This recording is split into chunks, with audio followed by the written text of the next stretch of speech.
Assalamualaikum warahmatullahi wabarakatuh.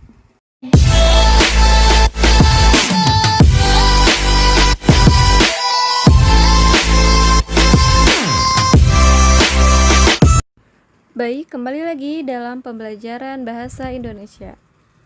Pada kesempatan hari ini, kita masih membahas mengenai teks eksposisi. Namun, materi yang akan kita bahas adalah menyimpulkan isi teks eksposisi. Adapun tujuan pembelajarannya adalah setelah mempelajari materi ini, diharapkan Ananda mampu menyimpulkan isi teks eksposisi berdasarkan gagasannya. Oke, sebelum kita menyimpulkan isi teks eksposisi, hal utama yang harus kita lakukan adalah mencari sebuah informasi yang terdapat di dalam teks tersebut. Nah, dengan cara apa? Yaitu dengan cara membaca intensif, artinya adalah membaca dengan seksama. Nah, setelah mendapatkan informasi yang terkandung di dalam teks eksposisi, maka kita dapat menyimpulkan secara keseluruhan. Dengan cara apa? Yaitu dengan cara memahami terlebih dahulu gagasan umumnya pada setiap paragraf. Lalu, apa itu yang dimaksud dengan gagasan umum? Nah, sebelum masuk ke gagasan umum, alangkah lebih baiknya kita harus mengetahui dulu apa yang dimaksud dengan kalimat utama. Kalimat utama adalah kalimat yang mengandung gagasan pokok yang digunakan untuk membangun isi paragraf. Atau lebih mudahnya adalah kalimat yang masih umum, yang memerlukan kalimat penjelas.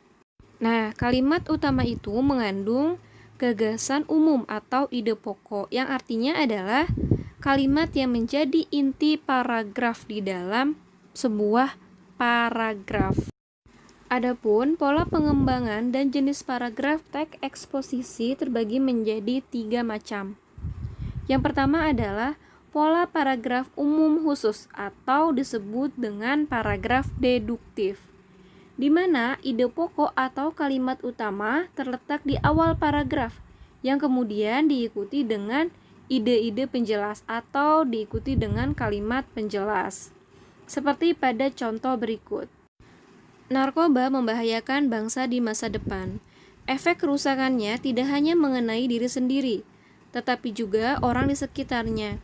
Tidak hanya dalam skala kecil, seperti keluarga, tetapi juga dalam skala besar menghancurkan bangsa.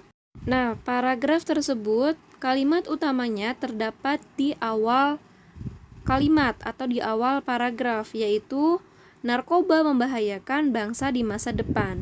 Kalimat tersebut dikatakan kalimat yang masih umum karena memerlukan kalimat penjelas. Membahayakan masa depan seperti apa? Yaitu efek kerusakannya tidak hanya mengenai diri sendiri. Itu adalah kalimat penjelas dan seterusnya. Maka disebut dengan paragraf deduktif. Yang kedua adalah pola paragraf khusus umum atau disebut dengan paragraf induktif, di mana kalimat utamanya terletak di akhir paragraf atau hal-hal yang sifatnya khusus ditulis dahulu, kemudian diikuti oleh uraian yang sifatnya umum. Nah, seperti pada contoh berikut ini. Kebakaran hutan masih terus terjadi, begitupun dengan penebangan liar semakin meningkat. Diperburuk dengan rencana pembukaan hutan lindung bagi pertambangan. Keadaan tersebut menambah suram nasib hutan kita. Paragraf tersebut, kalimat utamanya terdapat di akhir paragraf, yaitu keadaan tersebut menambah suram nasib hutan kita. Kalimatnya masih umum, yaitu keadaan seperti apa hutan tersebut bisa terlihat suram, yaitu kebakaran hutan masih terus terjadi, begitupun dengan penebangan liar semakin meningkat dan lain sebagainya. Nah, itu dinamakan dengan paragraf induktif. Selanjutnya yang ketiga adalah paragraf campuran, di mana paragraf yang kalimat utamanya terletak di awal dan di akhir paragraf. Seperti pada contoh berikut ini. SMP Indonesia merupakan sekolah favorit. Banyak siswa berprestasi dari SMP tersebut. Lulusannya pun selalu diterima di sekolah unggulan. SMP Indonesia selalu menjadi sekolah percontohan. Paragraf tersebut, kalimat utamanya terletak di awal, yaitu SMP Indonesia merupakan sekolah favorit. Seperti apa sekolah favoritnya? Yaitu banyak siswa berprestasi dari SMP tersebut. Itu adalah kalimat penjelasnya. Lalu ditegaskan ulang kembali pada kalimat terakhir, yaitu SMP Indonesia selalu menjadi sekolah percontohan. Istilahnya adalah sebuah kesimpulannya. Itulah yang dimaksud dengan paragraf campuran. Adapun langkah-langkah menyimpulkan isi teks eksposisi adalah: 1. Perhatikan judul teks, di mana judul ini mewakili isi paragraf.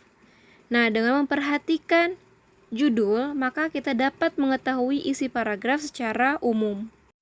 2. Temukan gagasan utama setiap paragraf. Artinya, dalam teks eksposisi, setiap paragraf memiliki satu gagasan utama yang dapat terletak di awal paragraf disebut dengan deduktif, di akhir paragraf disebut dengan induktif, atau terdapat di awal dan di akhir paragraf disebut dengan paragraf campuran. Langkah selanjutnya adalah rangkailah gagasan utama setiap paragraf, di mana setelah menemukan gagasan utama setiap paragraf, selanjutnya adalah merangkai kalimat yang ringkas dan sederhana, tetapi tidak mengubah makna dari isi teks tersebut. Itu adalah langkah-langkah menyimpulkan isi teks eksposisi. Perhatikan contoh teks eksposisi yang berjudul UN dan Kemajuan Dunia Pendidikan.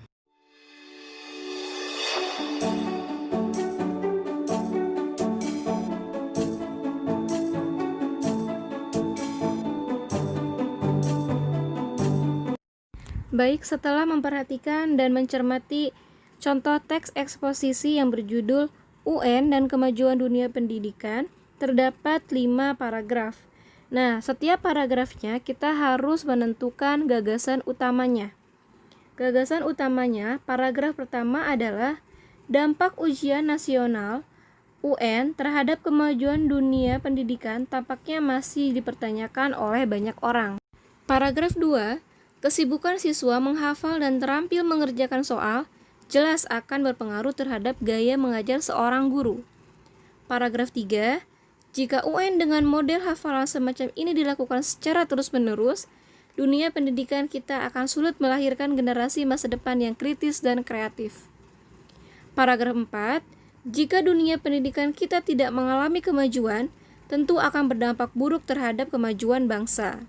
Paragraf 5, masalah ini benar-benar harus mendapatkan perhatian serius dari para pengambil kebijakan, karena UN ini ikut menjadi penentu kemajuan dunia pendidikan kita.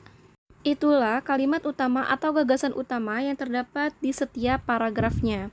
Setelah menentukan paragrafnya, kita buatlah kesimpulan dari kalimat utama tersebut. Adapun kesimpulan dari tiap paragrafnya adalah: ujian nasional belum terdampak positif terhadap kemajuan dunia pendidikan, karena siswa hanya disibukkan untuk menghafal dan terampil dalam mengerjakan soal, sehingga anak dapat berdampak terhadap masa depan bangsa. Oleh karena itu, para pengambil kebijakan perlu memperhatikan persoalan ini secara sungguh-sungguh. Oke, itu adalah kesimpulan yang diambil dari tiap paragrafnya, dengan cara meringkas dan menyederhanakan kembali, namun tidak merubah makna dari isi teks tersebut. Mungkin untuk pertemuan kali ini kita cukupkan. Semoga apa yang disampaikan dapat kalian pahami dan cermati. Dan terima kasih telah mempelajari pembelajaran bahasa Indonesia, materi menyimpulkan teks eksposisi. Wassalamualaikum warahmatullahi wabarakatuh.